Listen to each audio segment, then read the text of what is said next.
उत्तम ब्रह्मचर्य धर्म क्या है, उसका हमारे जीवन में क्या महत्व है।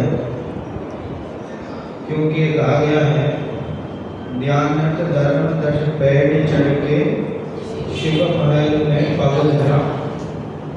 जो उत्तम ब्रह्मचर्य धर्म है, इसके बाद सीधा शिव महल में पग धरने की बात आई। ऐसा कहा जाता है कि ब्रह्मचर्य के बाद सीधा मोक्ष में प्रवेश हो। ऐसा उत्तम ब्रह्मचर्य धर्म क्या है, उसके बारे में समझने का अध्ययन है।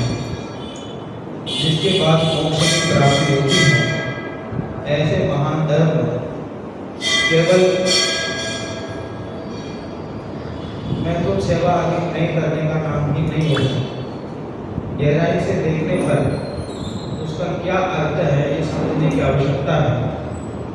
ब्रह्मचर्य ही ब्रह्मचर्य, ब्रह्म माने आत्मा, आत्मा में चरण करने का नाम, लीन होने का नाम ब्रह्मचर्य है।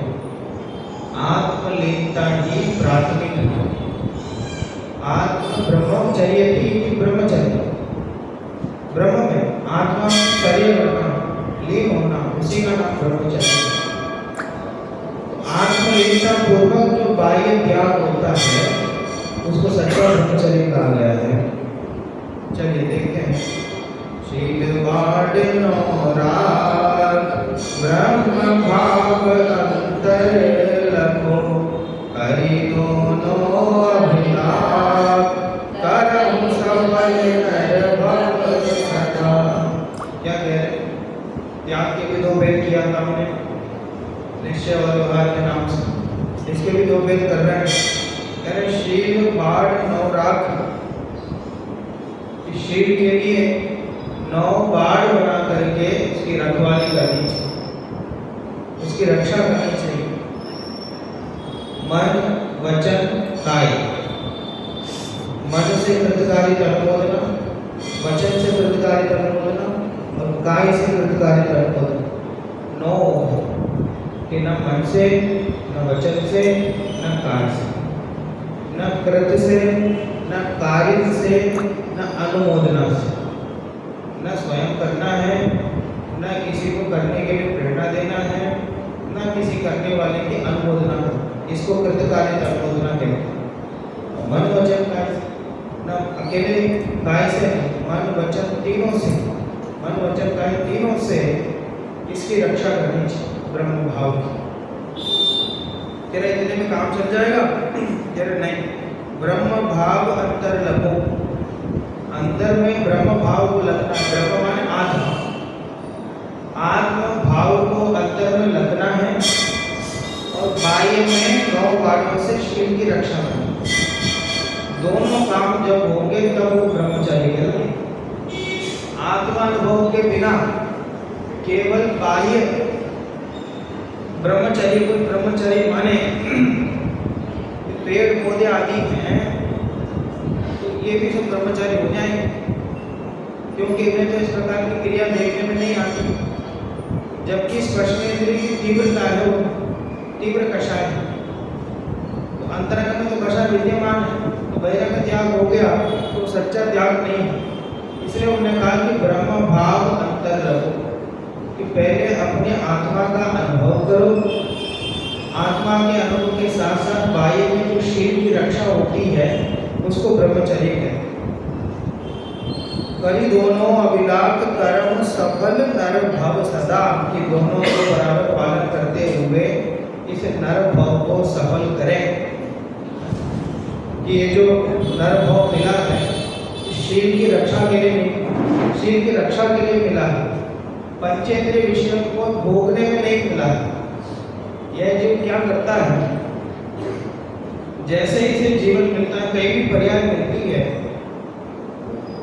भोग आदि में लग जाता है। 4 बात मत वाले वो कहते हैं, यावत जीवे सुखम जीवेत, ऋणम कृत्वा घृतम पिबेत, भस्मीभूतस्य देहस्य पुनरागमनम कुतः। कहते हैं यावत जीवे सुखम जीवे, जब तक जियो सुखी जीव, ऐश करो आराम से। आप कमाएंगे नहीं, करेंगे नहीं तो पैसा कहाँ से आएगा, फिर खाएंगे क्या? बोले ऋणम कृत्वा कृतम विवेक, अगर पैसा खत्म हो जाए तो ऋण लेकर के घी पियो। ऋणम कृत्वा घृतम, घृतम माने घी, घी पियो।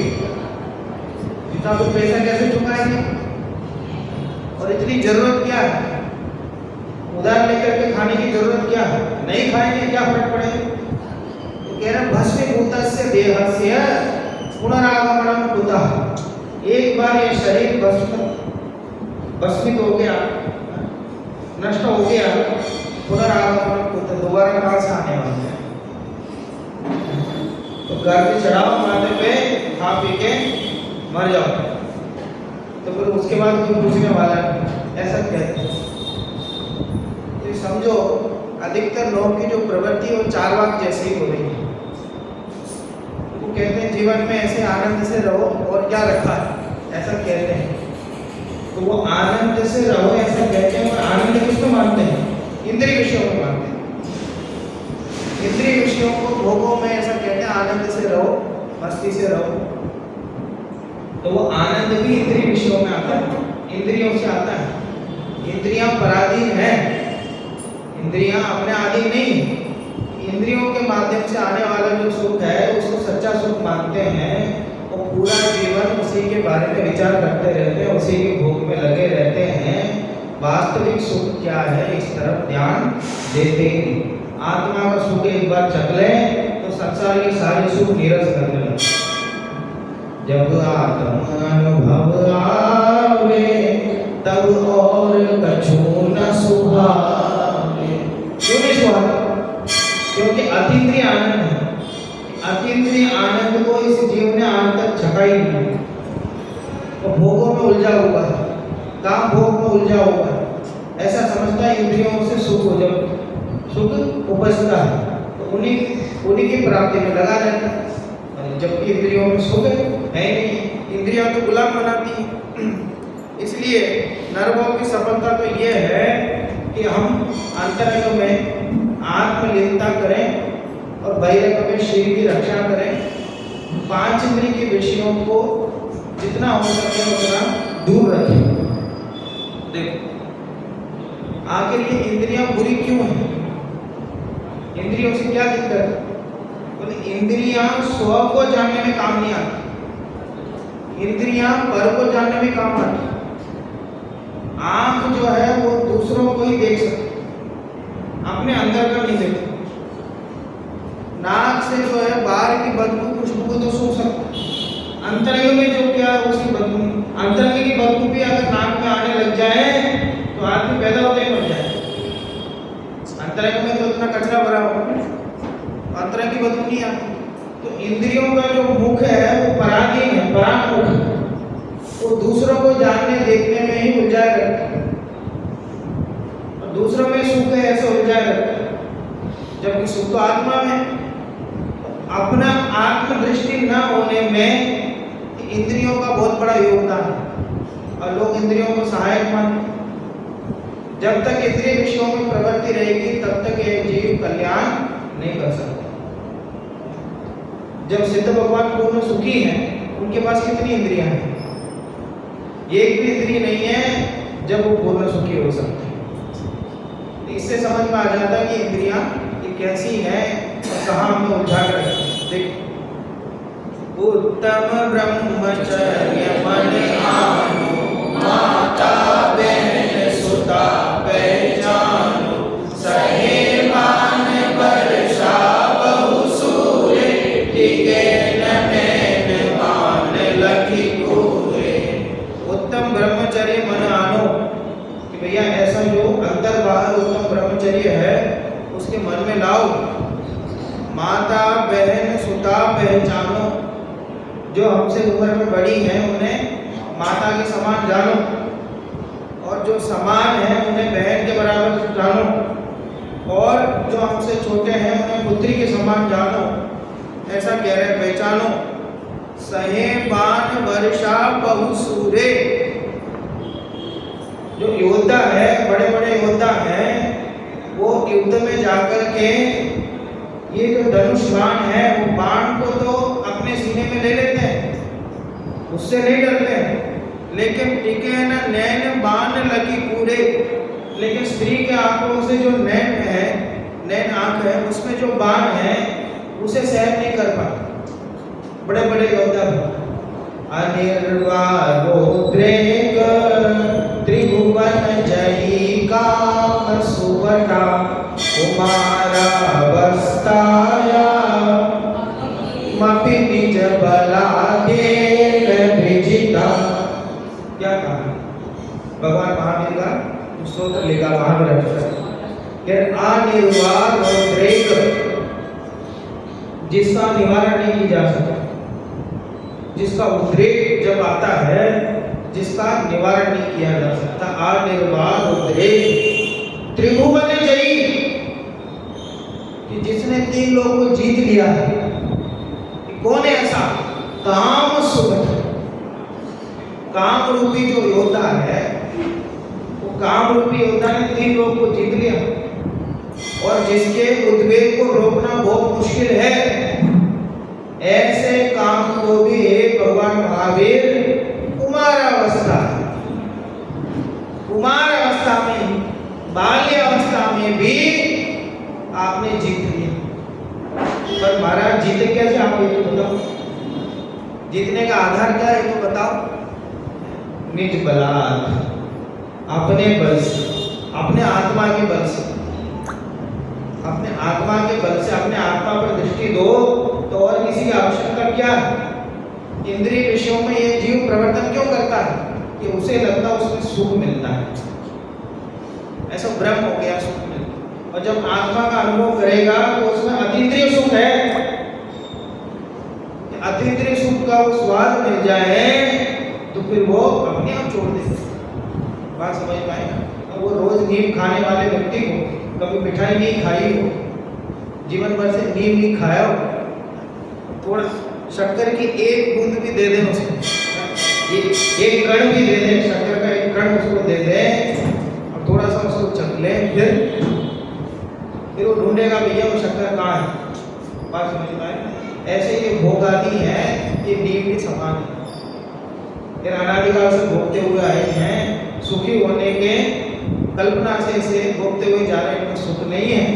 एक बार आत्मा के अतीन्द्रिय आनंद का एक क्षण भी अनुभव कर लो, फिर आत्मा में नहीं है। पूरे दिया के अशुचि तन में काम रोगी रति करे, बहुमृतक सड़हि मसान माही, कागजो चोचे भरे। पूरे दिया के अशुचि तन में, स्त्री के वो अशुचि तन में, अरे वो चाहे स्त्री हो चाहे पुरुष हो, सबका ही तन कैसा है? अशुचि, अपवित्र है। या उन्होंने लिखा है तो उन्होंने स्त्री की अपेक्षा लिख दिया, और वास्तव में देखा जाए तो 3 वेद मिटा गए ना, स्त्री वेद, पुरुष वेद और नपुंसक वेद, तो तीनों में लागू होता है। और ये शरीर का तो स्वभाव ही है, स्वभाव तो शुचो काये रत्नत्रय पवित्रते, निर्जुगुप्सा गुण प्रीति मता निर्विद चिकित्सका।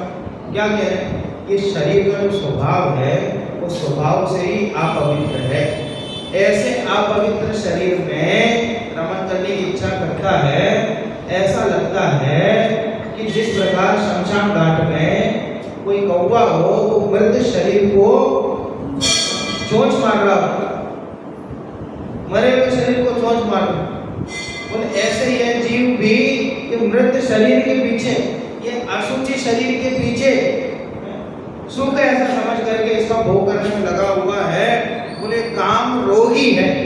क्या क्या उपमा दी इसके लिए? रोगी है। तो रोगी कहा कि इंद्रियों के विषयों के बिना चले नहीं, ऐसा व्यक्ति उसका रोगी है। बिना दवाई के नहीं चले, बिना दवाई के ठीक नहीं रहे तो उसे क्या कहें? रोगी कहेंगे। ऐसे इंद्रिय विषयों में कहें तो इसलिए इनसे दूर रहना चाहिए। यद्यपि शास्त्रों में केवल स्पर्श इंद्रिय की बात आई है, देखो स्पर्शनेंद्रिय की बात, काम भोग की बात आई है तो लोग ये समझते हैं काम भोग का त्याग कर दिया तो ब्रह्मचारी हो, ऐसा नहीं। काम भोग में पांचों इंद्रियां आती हैं। काम में कौन सी इंद्रिय? स्पर्श और रसना। समय साल की चौथी गाथा, काम भोग की बंधन कथा सबने सुनी, बात आती है उसमें। सुरभि चिराग भूदा सब सभी काम भोग बंधका ये यत् सुबलम हो नवरिन सुलभो विहतस्।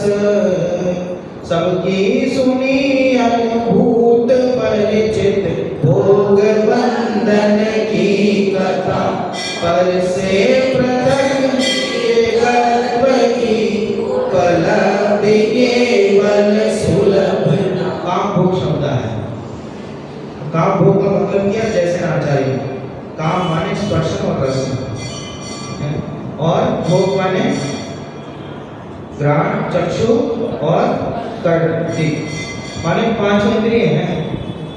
अगर एक आत्मा में लीनता का नाम ब्रह्मचर्य है तो ऐसे ब्रह्मचर्य में अकेले काम भोग की बाधक पूछ रहा हूं, ये ब्रह्मचर्य किसे कहते हैं? आत्मलीनता का नाम ब्रह्मचर्य है। आत्मलीनता का नाम ब्रह्मचर्य है तो आत्मलीनता में केवल मैथुन क्रिया ही बाधक है, पांचों इंद्रियां बाधक नहीं। पांच इंद्रियों के विषय बाधक है ना, तो केवल एक क्रिया विशेष को त्याग करके ब्रह्मचारी मानना उचित नहीं है। पांचों इंद्रियां ही त्याग नहीं होगी, पांच इंद्रियों के विषय ही त्याग नहीं होगी। तो फिर साहब शास्त्रों में ऐसा क्यों लिखा? अरे शास्त्रों में तो काम भोग लिखा है, काम भोग का मतलब ही पांच इंद्रियां हो। और तुमने अपने मन से कुछ समझ लिया तो उसकी क्या है? और स्पर्शनेंद्रिय को भी पूरा नहीं मानते। स्पर्शनेंद्रिय के भी पूरे 8 विषय होते हैं, ठीक, 8 विषय होते हैं ना, उनके बारे में विचार नहीं करता, बाकी सब चीजों में प्रवृत्ति करते हैं। खेल कूद कुश्ती सब चलता है, बात समझ में आ रही? लेकिन एक क्रिया विशेष में त्याग करते हो। अरे पांचों इंद्रिय ही घातक है। वास्तव में कोई अपने आत्मा में लीन होना चाहता है उसके लिए तो पांचों इंद्रिय घातक। स्पर्शनेंद्रिय की मुख्यता इसलिए है, स्पर्शनेंद्रिय अखंड है। जब इस जीव के पास एक इंद्रिय होती है तो कौन सी इंद्रिय होती है? स्पर्शनेंद्रिय, ठीक है। 2 इंद्रिय होती तो स्पर्श, 3 इंद्रिय होती तो, 4 इंद्रिय होती तो, 5 इंद्रिय होती तो, ठीक है। तो यह जीव अभी मान लो एक इंद्रिय था, 2 3 4 हुआ, 5 हुआ, फिर वापस एक इंद्रिय में पहुंच गया। तो जब वापस एक इंद्रिय में जाएगा तो अकेले कौन सी इंद्रिय बचेगी? स्पर्शनेंद्रिय। अब वापस ऊपर आएगा तो एक इंद्रियां बढ़ेगी। तो बाकी इंद्रियां तो आनी जानी है, बाकी इंद्रियां सदा नहीं रहते हैं, लेकिन एक स्पर्शनेंद्रिय ऐसा है जो अनादिकाल से है, ठीक है। इसलिए स्पर्शनेंद्रिय को जीतने की बात की है। स्पर्शनेंद्रिय को जीत लिया तो मान लो सबको जीत लिया। भारत को जीत लिया तो राजस्थान को जीता कि नहीं? मध्य प्रदेश को जीता कि नहीं? और राजस्थान को जीता तो अकेले राजस्थान को जीता, ठीक। तो पूरे भारत मतलब स्पर्शनेंद्रिय को जीत लिया तो सबको जीत लिया वासु जी। आप ये बताओ दूसरी बात, ये चक्षु इंद्रिय का क्षेत्र कहाँ है शरीर में? ये यहाँ पर है। कर्मेंद्रिय का क्षेत्र कहाँ? यहाँ पर है। रसनेंद्रिय का क्षेत्र कहाँ? जीभ है। घ्राण इंद्रिय का और स्पर्शनेंद्रिय पूरा शरीर है, इसलिए स्पर्शनेंद्रिय को कहा गया। और जहाँ यहाँ भी है, आंखों को स्पर्श करते हैं तो स्पर्श होता है कि नहीं है? तो यहाँ भी स्पर्शनेंद्रिय, उन इंद्रियों में भी स्पर्शनेंद्रिय। बात समझ में आ रही? पूरे शरीर में तो है ही, उन इंद्रियों में भी। तो सबसे बड़ा कौन हुआ? स्पर्शनेंद्रिय। इसलिए स्पर्शनेंद्रिय को जीतने की बात आई। तो लोग क्या समझते हैं, स्पर्शनेंद्रिय की बात आई है तो काम भोग की बात होगी तो अकेले उसको क्या करना? अरे स्पर्शनेंद्रिय की बात माने सब पूरे 5 इंद्रियों को जीतने की बात है। उस सारे इंद्रियों के विषय उसमें वो कारण है। इंद्रिय के भोग तो आत्म तत्वों में बाधक है ही, इंद्रिय ज्ञान भी बाधक है।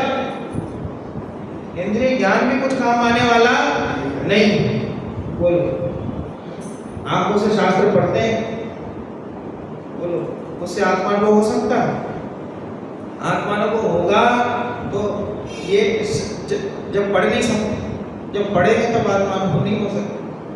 बात समझ? यदि वो सहायक वो अलग बात है, लेकिन वो उस समय नहीं रह सकता। जब तक इंद्रियों में प्रवृत्ति बनी रहेगी तब तक आत्मा वो नहीं हो सकता, आत्मा का आनंद नहीं ले सकते।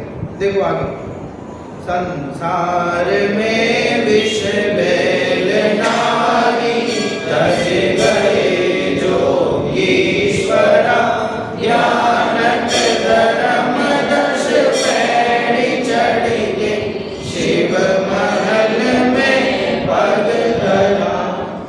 अभी पंक्ति आती तो दादा बहुत नाराज होते थे, बोले संसार में विष बैल नारी।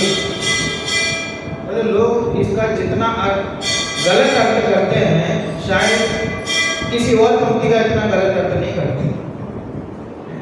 जैसे पंक्ति पढ़ते हैं तो सब नारियों की तरफ देख करके नाक मुंह सिकोड़ते, बोले संसार में विष बैल नारी। हिसाब से नारी जो है इस संसार में विष बैल है। अगर नारियां संसार में विष बैल है तो नर के अमृत के वृक्ष हैं। बात समझ में आई ना? तो उसमें ऐसा लगता है कि सब नारियों की गलती है, नरों की तो कोई गलती नहीं है। ये तो सब मोक्ष के द्वार पे खड़े हैं, ये कदम उठा करके दहलीज में रखने वाले हैं और नारियों में पकड़ के खींच लिए हैं, ऐसा लगता है। बोलो, इसका मतलब ये नहीं है, इन्होंने तो ऐसा लिखा है, लेकिन क्या अर्थ है? संसार में विष बैल नारी, माने नारी के प्रति जो गलत भाव पुरुष के मन में उत्पन्न होता है उसे विष कहा, उसे विष कहा, नारी को विष नहीं कहा। ठीक है, नारी तो माता भी है, नारी तो बहन भी है, वो भी विष हो जाएगी। नारी के प्रति मन में होने वाले जो गलत भाव है उसको यहाँ विष कहा, और ऐसे नारियों को पुरुष के प्रति होने वाले जो गलत भाव है उसको विष कहा है। माने वो काम भाव को विष कहा है। अरे माता तो तीर्थंकर की भी होती है। बात समझ में आ रही है ना? तो पंचकल्याण की शुरुआत ही ऐसे करते, 16 स्वप्न देख, भगवान तो बाद में आते हैं। बात समझ में आ रही है ना? तो इसलिए इस भक्ति का सही अर्थ समझना है, इसमें नारियों की निंदा नहीं की गई है, नारियों के प्रति होने वाले जो हमारे कुटिल भाव हैं उस भाव की निंदा की गई है। तज गए योगीश्वरा, जो योगीश्वर है उस गलत भाव को उन्होंने त्याग कर दिया, तो उसके बाद सिद्ध हो गए, ऐसी बात इसमें आई है। और ऐसा करके दयानंद राय अपने आप को समझा रहे हैं, ऐसा करके अपने आत्मा में लीन हो जाओ और 10 पैड़ी चढ़ के शिव महल में अपने पैर रखो। वास्तविकता तो इसमें है, 10 धर्म तुमने बनाया, अब इसके बाद क्या करें? वापस लग जाएंगे हम अपने काम। ठीक है, नहीं, मेरे 10 धर्म बना करके कहाँ जाना? मोक्ष में जाना। ठीक है, उल्टा नहीं आना। बात समझ में आई ना? एकदम 10 दिन के लिए ऊपर चले गए और फिर वापस आए, फिर 10 दिन जब आएगा अगले साल फिर ऊपर जाएंगे। बोले ऐसा नहीं, अब ऊपर गए तो और ऊपर जाने की सोचो, तो नीचे बताओ। इसमें समझदारी नहीं है कि ऊपर जाना नीचे आना फिर ऊपर जाना, इसमें समझदारी नहीं। ऊपर हो तो और ऊपर जाने की सोचो। ऐसा एक बार पूरी पंक्ति बोलिए।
चलिए अष्टपौर पर आ जाइए।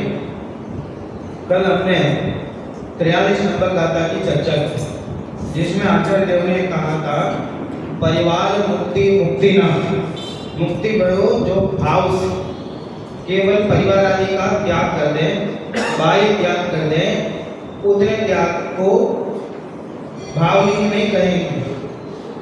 आत्मा के ज्ञान पूर्वक, आत्म स्थिरता पूर्वक, आत्मलीनता पूर्वक बाह्य में जो त्याग होता है उसको यहाँ भावलीन कहा। इसमें समझने वाली बात यह है, आत्मलीनता होगी तो त्याग हो जाएगा, आत्मानुभव होगा तो बाह्य में त्याग हो जाएगा, और आत्मानुभव नहीं है तो त्याग करना पड़ेगा। अंतर समझ में आ गया ना दोनों? एक तो त्याग करना पड़ता है और दूसरा त्याग अपने आप हो जाता है। तो आत्मलीनता होगी तो अपने आप, बात समझ में आ रही ना?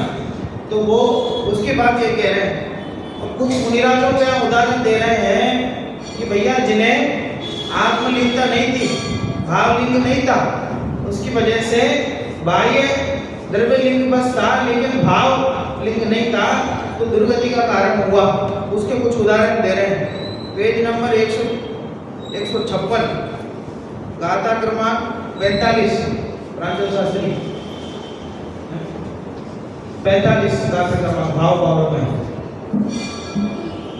मधुपिंगो नाम मुनि देहारादि चित्तवावारो श्रवणत्तणं न पत्तो नियाणनिमित्तेन भवेयनुयो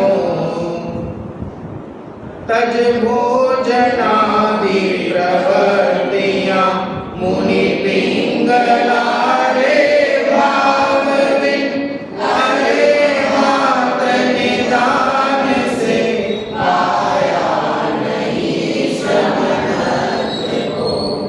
देहाभार आदि चित्त वावारो।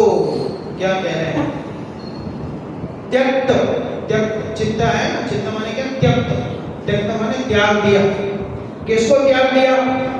देह, देह को त्याग दिया। आहार, आहार आदि को त्याग दिया। व्यापार, व्यापार आदि को त्याग दिया। देह, भोजन, व्यापार आदि को त्याग कर दिया। ये सब अच्छी बात है। फिर क्या हुआ? उन्होंने इन सबको त्याग के क्या बन गए? मधुपिंगो नाम मुनि। क्या बन गए? मुनि बन गए। क्या नाम था उनका? मधुपिंगो, मधुपिंगल, मधुपिंगल नाम के मुनि बन गए। देह छोड़ दिया, आहार आदि छोड़ दिया, ये सब बहुत बढ़िया। लेकिन क्या गलती हुई? नियानमित्तेन, कि नियान निदान के निमित्त से, निदान मात्र से, नित्य में ना मात्र, निदान मात्र से श्रवणत्तरम न पत्तो, कह रहे श्रवणत्व को प्राप्त नहीं। बोलो, बाह्य शरीर तो छोड़ दिया, आहार तो छोड़ दिया, व्यापार आदि छोड़ दिया, मुनि बन गए, लेकिन ये गलती हो गई। क्या गलती हो गई? निदान मान लिया। निदान मानने के कारण क्या हुआ? श्रवणत्व को प्राप्त नहीं किया। देखो मधुपिंगल नाम का मुनि कैसा हुआ? देह, आहार आदि में व्यापार छोड़कर भी निदान मात्र से भाव श्रवण पने को प्राप्त नहीं हुआ। उसको भव्य जीवों ने नमने योग्य मुनि, तो देख भव्य जीवों से नमने योग्य मुनि, तो दूसरे मुनि को समझा रहे कुंदाचार्य। यानी एक मधुपिंगल नाम के भी हुए हैं जिन्होंने केवल बाह्य त्याग किया लेकिन निदान कर गए। निदान की वजह से श्रवण पढ़ने को प्राप्त नहीं हुआ। उनकी कहानी देखो क्या है। मधुपिंगल नाम के मुनि की कथा पुराण में है। उसका संक्षेप कैसे है? इस भरत क्षेत्र के सुरम्य देश में बोधनापुर का राजा तृणपिंगल था। क्या था? तृणपिंगल। और उसके पुत्र का नाम क्या था? मधुपिंगल। वह चारण युगल नगर के राजा सुयोधन की पुत्री सुलसा के स्वयंवर में आया था। पहले स्वयंवर हुआ करते थे, राजा के नाते थे, और जिसकी शादी होनी हो राजकुमारी को भेजा जाता था। तो वो जाकर के जो अच्छा लगे उस पे वरमाला डाल देती थी। वहीं साकेतपुरी राजा सगर आया था। सगर के मंत्री ने मधु पिंगल को कपट से नया सामुद्रिक शास्त्र बनाकर दोषी बताया। इसके नेत्र पिंगल है, माजरा है, जो कन्या इसको वरे सो मरण को प्राप्त हो। तब कन्या ने सगर के गले में वरमाला पहना दी, मधु पिंगल का वरण नहीं किया। तब मधु पिंगल ने विरक्त होकर दीक्षा ले ली। बोलो क्यों दीक्षा ले ली? वो जो राजकुमारी थी, क्या नाम था उसका? सुलसा। सुलसा ने उसे पसंद नहीं किया, गुस्सा आ गया, तुमने दीक्षा ले ली, विरक्त होकर। बोलो। फिर कारण पाकर सगर के मंत्री के कपट को जानकर क्रोध से निदान किया कि मेरे तप का यह फल हो कि अगले जन्म में सगर के कुल को निर्मूल करो। मुनि बन गए, तपादि कर रहे हैं। तपादि कर रहे देखने में एक व्यक्ति पहुंचा कि उनसे बोला कि महाराज आपको पता है? बोले क्या? कि आपने दीक्षा ले ली गुस्से में, और सुलसा ने आपका वरण नहीं किया। इसमें सुलसा की गलती नहीं थी। बोले किसकी गलती थी? ये सगर और उसके मंत्री ने कपट किया था। उन लोगों ने ऐसा बोल दिया था कि आपकी आंखें खराब है, जो आपसे शादी करेगी वो दुखी रहेगी। इस वजह से सुलसा ने आपके गले में वरमाला नहीं डाला। अब बोलो हमने से कोई होता तो क्या सोचता? बोले ठीक है भाई, तो हो गया। हम तो अपने आत्म ध्यान के लिए मुनि बने, आत्मानुभव के लिए बने, आत्मलीनता की। और संसार में ऐसे कितने अपमान सहे हैं, एक दो थोड़ी। मुनि बन के भी कितने साधु महात्माओं ने, ज्ञानियों ने अपमान सहे हैं। तो कम बात थोड़ी है। कोई बात नहीं, जो होना था मेरे कर्म का उदय था सो हो गया, ऐसा विचार आना। इनको उल्टा विचार आना। मैंने कहा ऐसा हो गया कि मैं नहीं छोड़ूंगा, मेरे तप का फल यह हो उसको निर्मूल कर दूं। उसके पीछे मधु पिंगल मरकर महाकालासुर नाम का असुर देव हुआ। तब सगर को मंत्री सहित मारने का उपाय सोचने लगा। इसको क्षीर कदम्ब ब्राह्मण का पुत्र पापी पर्वत मिला। वो पर्वत मिल गया। उसको पशुओं की हिंसा रूपी यज्ञ का सहायक बन, ऐसा कहा। किसको कहा? पर्वत को। किसने कहा? तो मधु पिंगल का जीव जो असुर देव हो गया। सगर राजा को यज्ञ का उपदेश करके यज्ञ करा, तेरे यज्ञ का मैं सहायक बनूंगा। बोले सगर से करवाओ तुम और मैं दिखा दूंगा जादू, चिंता मत करो। तब पर्वत ने सगर से यज्ञ कराया, पशु होमे यज्ञ कराया। उसमें होम में क्या डाला उसने? पशु। उस पाप से सगर सातवें नरक में गया और कालासुर सहायक बना। सो यज्ञ करने वालों को स्वर्ग जाते दिखाया। देवता तो ऐसे दिखा दिया पूरा स्वर्ग जाते हुए। ऐसे मधु पिंगल नामक मुनि ने निदान से महाकालासुर बनकर महापाप कमाया। इसलिए आचार्य कहते हैं मुनि बन जाने पर भी भाव बिगड़ जावे तो सिद्धि को नहीं पाता है। इसकी कथा पुराणों से विस्तार से जाना। इस प्रकार ऐसे दिखाया, उनको निदान बनता, सगर को नष्ट करना था तो सातवें नरक में पहुंचा। ऐसा उपाय करके बोले निदान बंद कर लिए। बोले उत्कृष्ट पद जिसे प्राप्त किया, जहाँ से एकदम नजदीकी से मोक्ष जाया जा सकता था, वहां से भी मोक्ष नहीं गए, वापस संसार का परिक्रमण करने लगे। तो कह रहे हैं इसलिए केवल द्रव्य से आपने छोड़ दिया परिवार आदि को, लेकिन अंतर से भाव शुद्धि नहीं हुई तो ऐसे काम होंगे। एक और उदाहरण दे रहे हैं, आगे वशिष्ठ मुनि का उदाहरण कहते हैं। अन्नम च वसिष्ठ मुनि पत्तो दुःखम नियान दोषेन सोनत्ति वास ठानो जत्तन गुरुडुल्यो जीवो। इस ही तरह मुनि वशिष्ठ भी इस लोक में आनत नहीं, वे एक मार्ग निदान से घूमा नहीं हो रहता। अन्नम च तेरा अन्य भी एक नहीं है। बोले बहुत है ऐसे। यहाँ किसकी बात कह रहे हैं? वशिष्ठ मुनि। एक वशिष्ठ मुनि हुए हैं। क्या किया उन्होंने? नियान दोषेन, निदान के दोष से, निदान बांधना, भविष्य काल को लेकर के निदान बांध लेना। पत्तो दुखम, दुख की प्राप्ति की निदान के दोष से। सो नत्ति वास कानो, कह रहे हैं ये जीव नत्ति वास कानो, इस जगत में ऐसा कोई स्थान नहीं है जहां वास नहीं किया हो। जब तक ढुरु ढुल्ली वो जीवो, जहां इस जीव ने परिभ्रमण नहीं किया हो। इस जगत में 3 लोक में ऐसा कोई स्थान बताओ यहाँ इस जीव ने जन्म मरण नहीं किया हो। बहुत परिभ्रमण किया है। किस वजह से किया है कि भैया मुनि पद पा करके भी ये जगत में परिभ्रमण क्यों कर रहा है? नियाम दोष से, निदान के दोष से। ये जीवन में बहुत परीक्षाएं आएंगी, लेकिन सच्चे मार्ग पे बने रहना बहुत जरूरी है।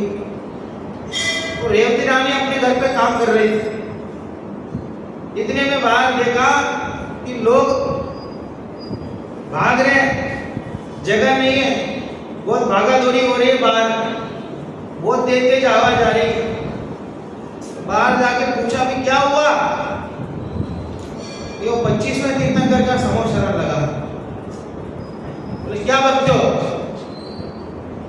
अरे सारे पूरे गांव के लोग दौड़ रहे हैं, भागे जा रहे हैं, सब देखते जा रहे हैं।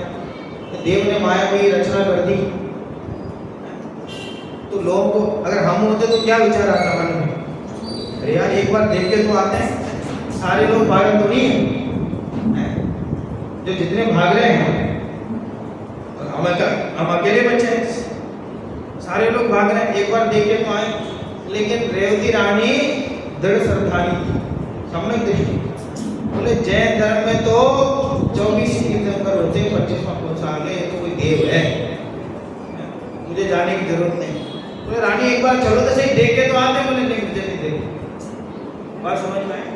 ऐसे जैन धर्म के प्रति श्रद्धा दृढ़ होना चाहिए। वो दृढ़ता नहीं होती है तो फिर निदान बंद कर लेते हैं। मंदिर आए और मंदिर आके निदान बंद कर लें कि साहब पूजा पाठ करने क्यों कर रहे हैं, कि साहब इससे वैसे वैसे हो जाए, पुण्य बनेगा। आप पंडित लोग के तो पुण्य बनता, शादी से पुण्य बनता, और शादी से पुण्य का बंध जो होता है उससे बहुत कुछ मिलता है। इसलिए आते हैं निदान बंद करने। ठीक है, बोले जो इस पुण्य की उपादेय बुद्धि से आता है तो उसको तो पुण्य भी नहीं होता। कह रहे जो पुण्य के उपादेय बुद्धि से आते हैं, बोले उनको पुण्य भी नहीं मिलते। तो निदान बंद नहीं करना चाहिए। जो जैसा चल रहा है वो सबसे बढ़िया है। हमारे कर्म के उदय से हमें मिल जाएगा कि नहीं साहब, सामने वाला गलत है उसको तो मिलना चाहिए। अरे उसको अपने पाप कर्म के उदय से मिल जाएगा, जो मिलना हमें क्या करना। देखो वशिष्ठ मुनि का उदाहरण दे रहे हैं। अन्य एक और वशिष्ठ नामक मुनि ने निदान के दोष से दुख को प्राप्त हुआ, इसलिए लोक में ऐसा वासस्थान नहीं है जिसमें यह जीव जन्म मरण सहित भ्रमण को प्राप्त नहीं हुआ। अब ये कहानी आप सुनो। वशिष्ठ मुनि की कथा ऐसी है, गंगा और गंधवती दोनों नदियों का जहाँ संगम हुआ है, वहाँ जठर कौशिक नाम की तापसी की पल्ली थी। वहाँ एक वशिष्ठ नाम का तपस्वी पंचाग्नि से तप करता था। वहाँ गुणभद्र और वीरभद्र नाम के 2 चारण मुनि आए। उस वशिष्ठ तपस्वी को कहा, तू जो अज्ञान तप करता है इसमें जीवों की हिंसा होती है। पंचाग्नि तप कर रहे थे, बोले जीवों की हिंसा होती है। तब तपस्वी ने प्रत्यक्ष हिंसा को देख और विरक्त होकर जैन दीक्षा ले ली। मासोपवास सहित आतपन योग स्थापित किया। आतपन योग, किसी से बोलना नहीं और खड़े रहे शांति से।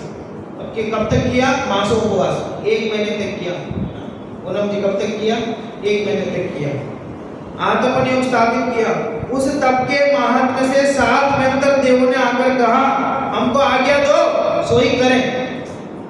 तप से प्रभावित होते हैं तो बेहतर आकर की सेवा करते हैं। लोग भी सेवा करते हैं। अपने बीच में कोई व्यक्ति हो तब करें तो लोग भी आगे कहते हैं ना, भैया कुछ काम हो तो बताना, ऐसा करते ना। ऐसे जैन धर्म के कोई सेवक होते हैं साहब, वो बेहतर आगे कहते हैं कोई आज्ञा दो।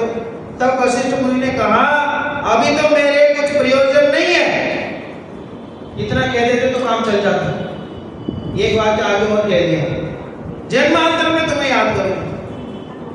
ठीक, जब कोई पूछता ना कि भैया वो क्या मांगो, क्या मांगना है, उसी समय मांग लिया होता तो रामायण की बात समझ में। इन्होंने कहा कि नहीं अभी नहीं, जरूरत पड़ने पर हम मांगेंगे। ठीक है, ये ज़्यादा खतरनाक बात हो जाती है। हमें क्या प्रयोजन है, नदियों से क्या प्रयोजन है, हमें क्या करना है, बेहतरों को क्या काम करना है, सारा काम स्वयं में हो रहा है। अनादिमते मस्तु भिन्न भिन्न अपनी मर्यादा लिए परिणमित हो रहे हैं, कौन किसका करता है। ऐसा बोलने की बजाय उन्होंने कह दिया अभी तो मेरे कुछ काम नहीं है, जब काम आएगा तब बताओ। ऐसा कह के 7 नेत्रों को भेज दिए। फिर वशिष्ठ मुनि मथुरापुरी में आकर मासोपवास सहित आत्मनियोग स्थापित किया। फिर मथुरापुरी में आए, फिर 1 महीने तक उपवास किया। उनको मथुरापुरी के राजा उग्रसेन ने देखकर भक्तिवश ने विचार किया कि मैं उनको पारना कराऊंगा। उपवास के बाद जो भोजन होता है उसको क्या कहते हैं? पारना। ठीक है, उपवास से पहले जो भोजन होता है उसको क्या कहते हैं? धारणा। ठीक है, धारणा पारना ये बहुत चलता हमारे यहाँ राजस्थान में। तो वो राजा जो बहुत प्रभावित हुआ, उग्रसेन राजा था, उसने कहा पारना तो मैं ही कराऊंगा। और नगर में घोषणा करा दी कि मुनि को और कोई आहार नहीं दे। तो पहले के राजा ऐसे हुआ करते थे, जो मन में आया वो कर दिया। उन्होंने कहा सब मुनि को तो मैं ही आहार कराऊंगा। एक महीने तक इन्होंने हमारे यहाँ उपवास किया है, पारना तो मैं ही कराऊंगा। तो नगर में घोषणा करा दी कि कोई और आहार नहीं देगा, केवल राजा जी देंगे बस। पीछे पारना के दिन नगर में आए, वहां अग्नि का उपद्रव देख अंतराय जानकर वापस चले गए। पारना के दिन जब तैयार था उग्रसेन, अग्नि जलती हुई दिखी कहीं, उसका उपद्रव देख लिया तो अंतराय जान करके वापस चले गए वशिष्ठ मुनि। फिर मास उपवास किया। फिर पारना के दिन नगर में आए, तब हाथी का क्षोभ देख अंतराय जानकर वापस चले गए। एक हाथी है वो मदोन्मत्त हो गया था, उसको देख करके अंतराय हो गया, वापस चले गए। फिर मास उपवास किया। पीछे पारना के दिन आए, फिर नगर में कितने महीना हो गया होता? कितने महीने हो गए? 3 महीने। सुन रहे मतलब ज्ञान से 3 महीने हो गए। 3 महीने हो गए, आहार नहीं हुआ। फिर आए, तब राजा जरासंध का पत्र आया। उसके निमित्त से राजा का चित्र व्यग्र था, इसलिए मुनि को पढ़ाया नहीं। कुछ राजनीतिक मैटर चल रहा था उनका, तो इस वजह से उनका चित्त व्यग्र था। चित्त व्यग्र हो तो ऐसा काम नहीं करना चाहिए, इसलिए उन्होंने मुनि को पढ़ाया नहीं। तब अंतरायमान वापस मन में जाते हुए लोगों के वचन सुने कि राजा मुनि को आहार दे नहीं और अन्य देने वालों को मना कर दिया। आपस में लोग बात कर रहे थे तो मुनि के कान में बात पड़ गई ये राजा भी कैसा है, इसने घोषणा करा दी कि मैं ही आहार दूंगा अकेले। जब भी मुनिराज जाते हैं तो कुछ ना कुछ हो जाता है।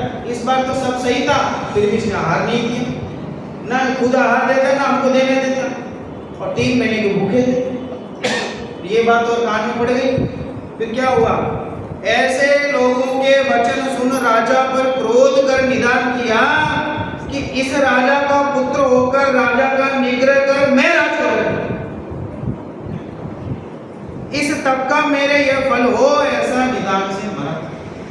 इतने महीने से उपाय कर रहे थे, ऐसा मान लिया इसका फल तो ये हो, मैं इसी का पुत्र बन जाऊं और इसी को मारूंगा।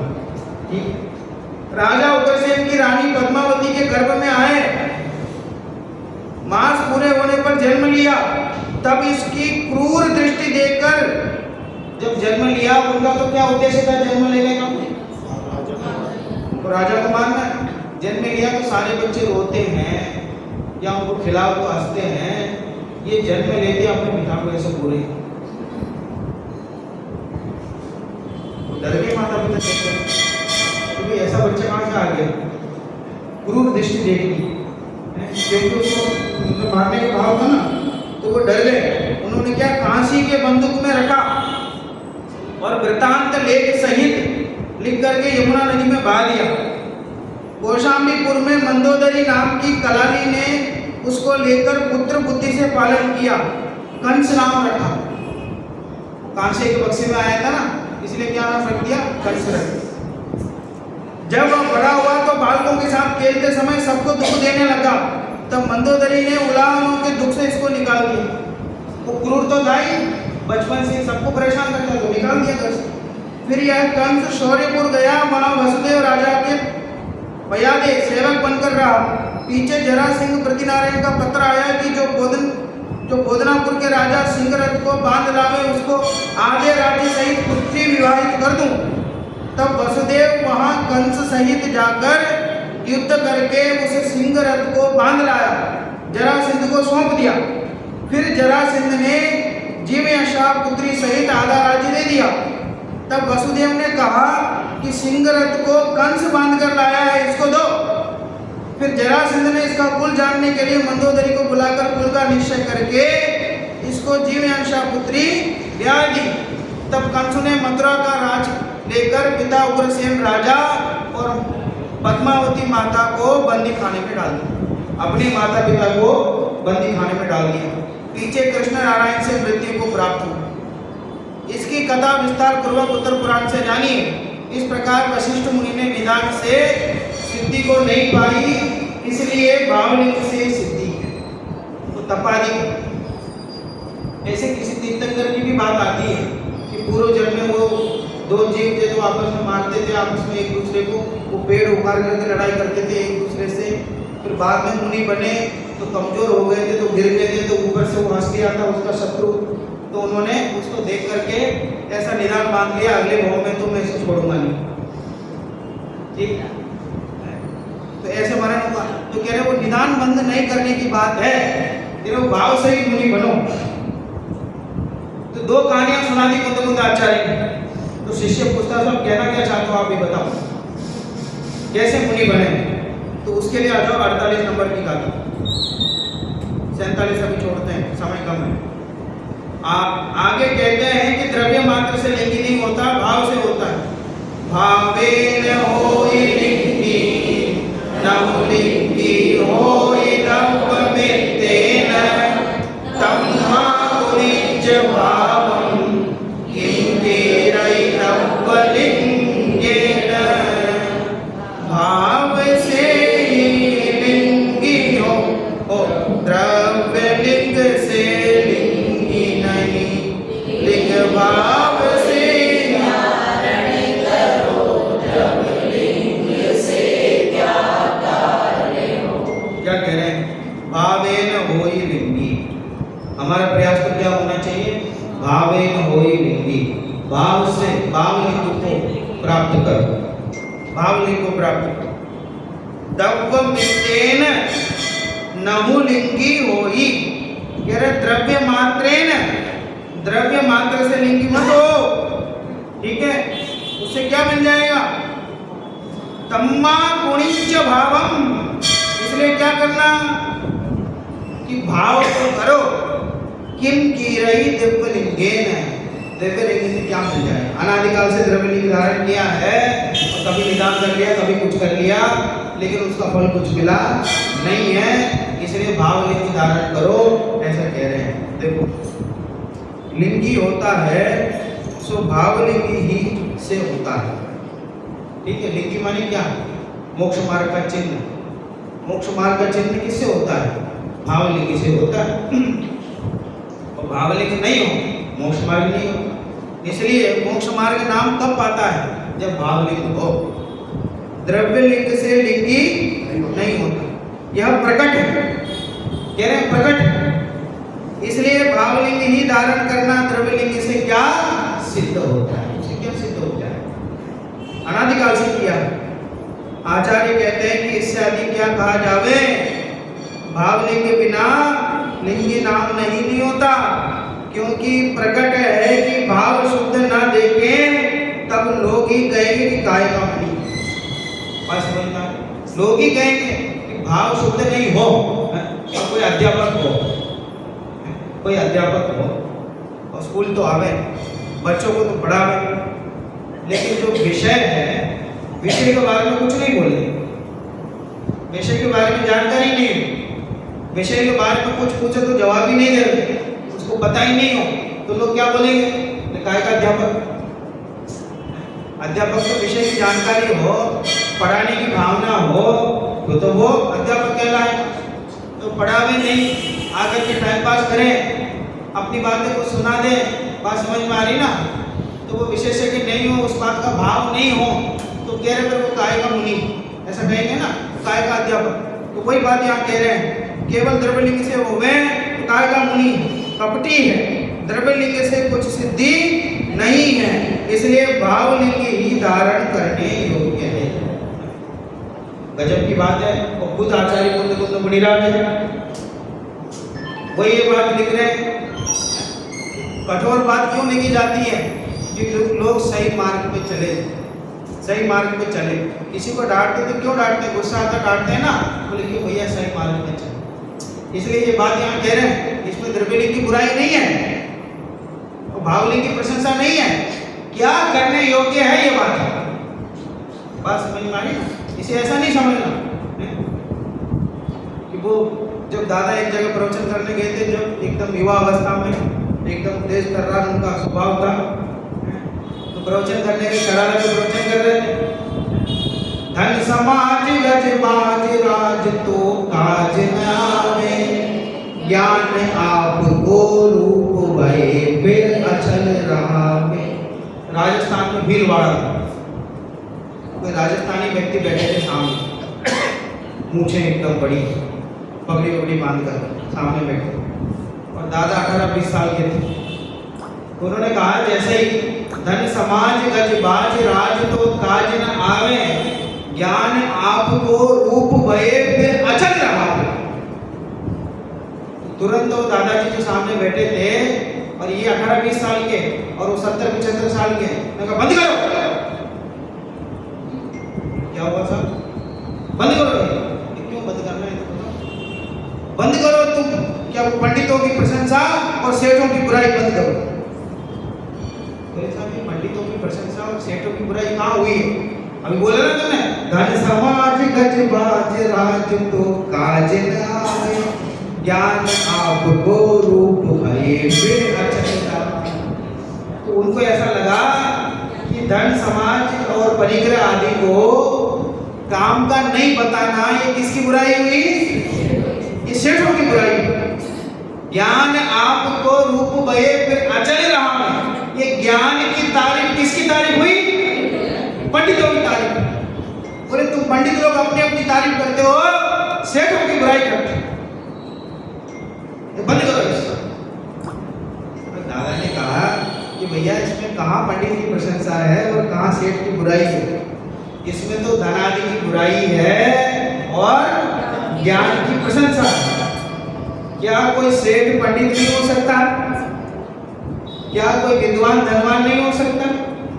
हो सकता। इसलिए किसी व्यक्ति विशेष की बात नहीं है, इसमें तो जो असली बात है उसको समझना।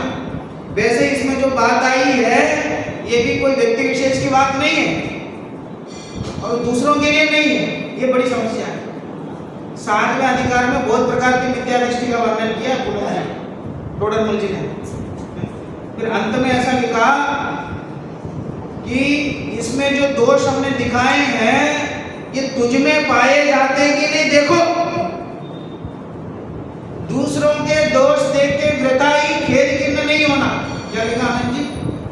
दूसरों के दोष देख करके वृताई खेद